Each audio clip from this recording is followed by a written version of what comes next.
Whilst getting World Rank 1 DPS or healing passes, oh hang on, just so I don't leave you tanky tank boys out, because apparently ranking for you on Warcraft logs matters as well. I mean, it doesn't though, does it?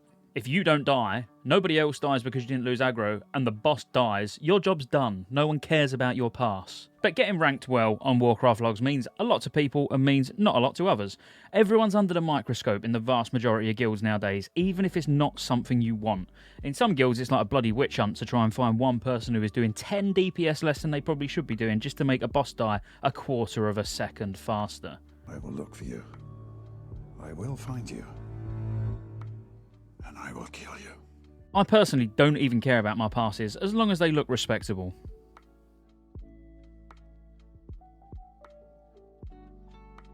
Yes, I did it! As most of you know, I post regular content to 4 different channels and stream regularly, so I simply don't have the time to farm for hours to get every consumable I need, stock up on super sapper charges and things of the like to push myself to the limits. I really could do with NZT 48. That's not to say I don't have any rank 1s under my belt. They just don't last very long, much like me. Ask the wife. I suppose part of that is that I barely even raid now as well, because I can't get enough of Northrend at the moment. Streaming on SJ Gaming Live, by the way. Link in the description below. Some of you may genuinely not even care about what your DPS is as long as the boss dies, but there will be others around you who will.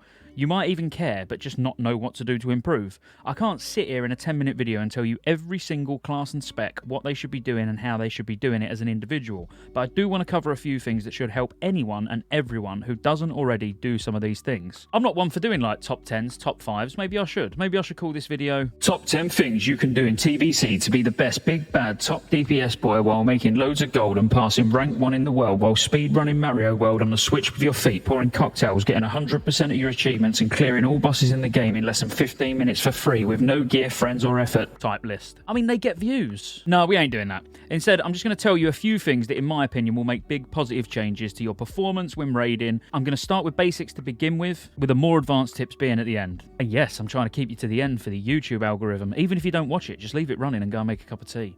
Thanks. So first, and even though I consider this basic, it's extremely important having a clean UI with either a set of weak auras which announce boss mechanics, or more commonly, bigwigs or DBM. Let's pretend you're using DBM. Let's just go into the settings. So starting by simply typing /DBM, you want to find your way to timers and then go to bar appearance. Then you have a button here that says move me. So you can see where all of my layouts are. You can see where my range checker is on a fight. You can see, yeah, around down here. But this is normally covered by sort of elements of the stream.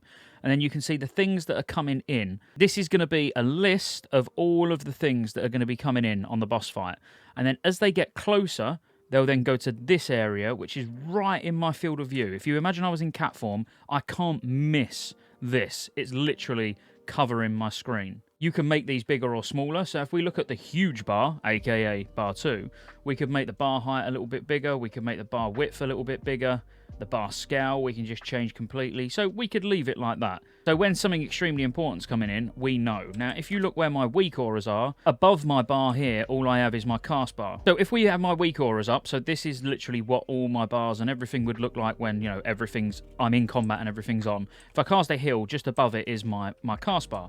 So if we now go to toggle these again, so move me, we know just above my cast bar, there's nothing that's going to cover it, so I'm not going to miss it. But there could be multiple abilities that are coming in at once. So you want to leave a little bit of a gap. That's why I have mine just a little bit higher. So if there was a couple of things that were about to be announced, it's not going to start overlapping over my cast bar if for some reason I was casting.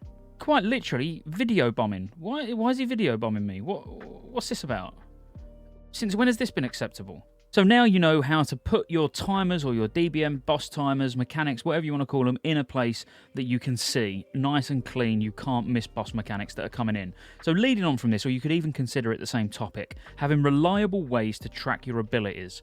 Let's look at any random non-feral rotation. So if we was to literally just have a quick look at a PvE guide for, let's say, an Affliction Warlock, we can see it's got several things. You know, I don't care whether this is right or wrong, but, you know, it's got several things that you need to keep up. You need to keep fell armor up, obviously. You need to keep a curse up. And you've got several dots that you need to keep on the boss or on the target at all times, as well as knowing, you know, that you've got a Shadow Bolt filler. that you'll be using if all of these are on. Now, I haven't actually got an Affliction Warlock, but lucky for you boys, I still do have a boost available on my account. So let's boost a Warlock quickly so we are working with something from scratch. I won't be commenting on whether this rotation is right or wrong, but it's going to be good for demonstration purposes because it's got multiple dots to track as well as debuffs. A minor thing you don't have to do, it's each to their own really, but I'm not a fan of the Blizzard bars. I would use something like Bartender or Dominoes or a full package like LVUI, because the cleaner you can get your UI, the less time you're going to spend looking around your bars for things. All I'm going to have on is Bartender, so I can simply get rid of the Blizzard art bar for now, and we are going to be using weak auras. Okay, so going from our beautiful TBC.gg guide, we know there's a few things that we want to track. So first of all, let's say we want to track we'll do Corruption and Siphon Life, because then you can do the rest from there. But once you get the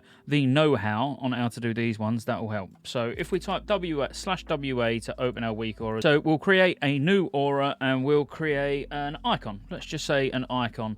And we'll call this Siphon Life. Now, we want to trigger it. We want an aura. We're looking for an aura. We're looking for the aura on our target, which will be the boss. We're looking for a debuff. We can either do exact spell ID and go get the ID, or we can just go by name. So we'll go by name and we'll put Siphon Life, and that should find it just fine, which, yeah, we can see that it's got the correct ID that we want. We only want to track ours, just in case there's, for some reason, multiple Affliction locks in the group, which there shouldn't be, but let's say there was. So you're going to track own only. And then we'll go to load. So we only want this to load when we're in combat, let's say, or you can do it by whatever. You can even do it by talent.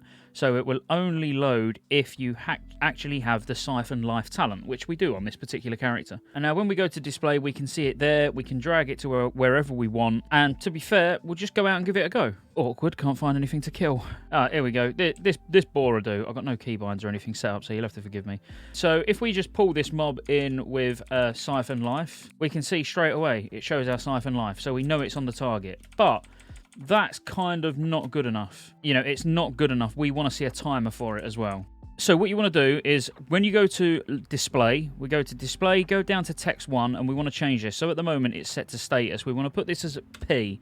So if we change that to %P, this will now show progress. So progress basically means timer. So if we now pull something again with our Siphon Life, we should now have ourselves a timer overlay as well, which we do, which we can now change. Obviously, that's still not clear enough. I'm still not happy, with how that looks. So let me kill this mob, and then I'll show you how to make that timer stand out more. So again, you now open weak auras. So we've got our new one. So we'll go down to our timer. We can see here that it's quite small down there. So we can just change the size, scrolling it up. Now that, when we pull another mob, will be a lot clearer.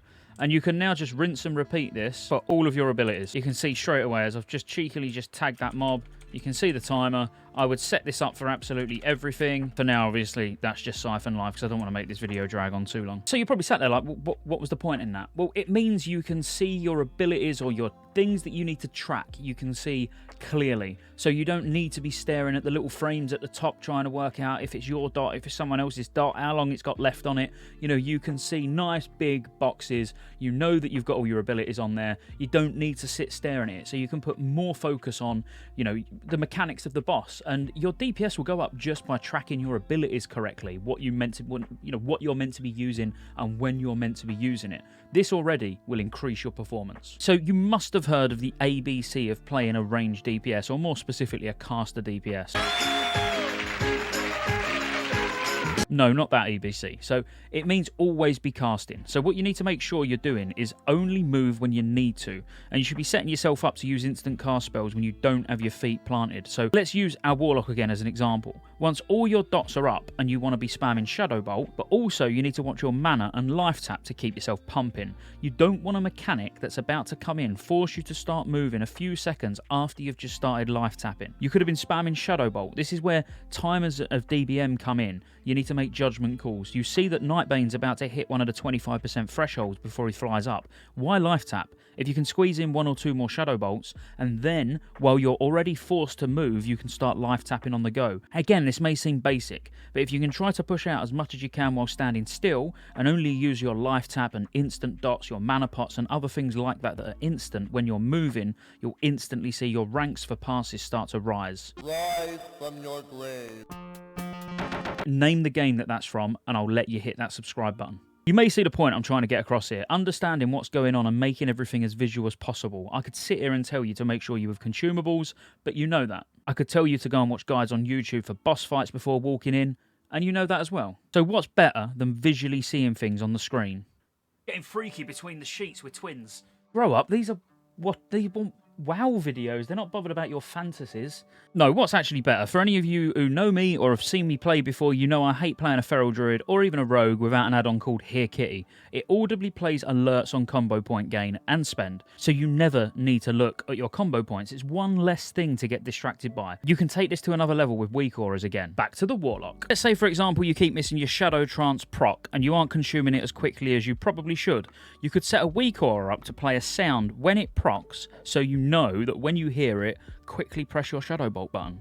You could do something like this on any class or spec where it has something you don't feel like you catch quick enough. Let me quickly talk you through how you do this. So once again, if we go to weak auras, we'll create a new aura and we'll create an icon. We'll go to trigger and we're going to have it as an aura. We're going to have it an aura on player this time, and it's a buff. And then we're going to look for Shadow Trance. Hit OK. There we go. Shadow Trance. Ordinarily, we would be happy with just this. We'll go to Own Only again, but it doesn't really matter. That's more just a habit. I always click Own Only. So we'll go to Actions next, and we'll go to Play Sound. So the sound that we'll play, I don't know, heartbeat. You're probably not going to be able to hear this very clearly, so you're going to have to play about with this yourself. But you'll literally play sound channel wherever you want it to go through. This will then go to whichever one of these. If we go to our actual sound settings, it will go to, you know, either sound, music, ambience, dialogue. So you want to make sure whichever one that is that you have turned up. And this, as you can see, says on show. So it's gonna, as soon as it shows the proc, it will play the sound. So this means when it does proc, if I can try and force a proc now, I decided to change it to gunshot actually, because it will be a lot more easy for you to hear, as I'll just quickly demonstrate. So this is what you'll hear when it goes off. Every time your Shadow Trance procs, you'll now hear pretty scary, but you won't miss it. So let's force a proc. Proc, you can do it. Bang, you heard the gunshot. Boom, I know I've got a free Shadow Bolt. So I think you get the picture there. It just means even less time focusing on staring at little boxes or anything like that. You know, you've not. It's taking weak auras to the next level. So you can set up things, you know, individual audible alerts for maybe 3 seconds before your Siphon Life's about to fall off, 3 seconds before your Corruption's about to fall off, maybe in a really loud alert when all your dots have fallen off. I don't know, you know, you can get creative with this, but it means less time staring at bars, staring at timers, and more time focusing on the mechanics, looking at DBM, you know, what mechanics are coming in, which is far more important, and it's going to be even more important in Phase 2. They're the biggest things. I think they're the biggest tips I can give you on how to increase your passes, is just by doing these little things. You know, this is not about how to play your class. This is not about how, you know, to play your spec. This is just how to make your UI clean, how to be a better raider and really start climbing up those ranks. If any of this was useful, please let me know in the comments. Like and subscribe, and I'll see you on the next one.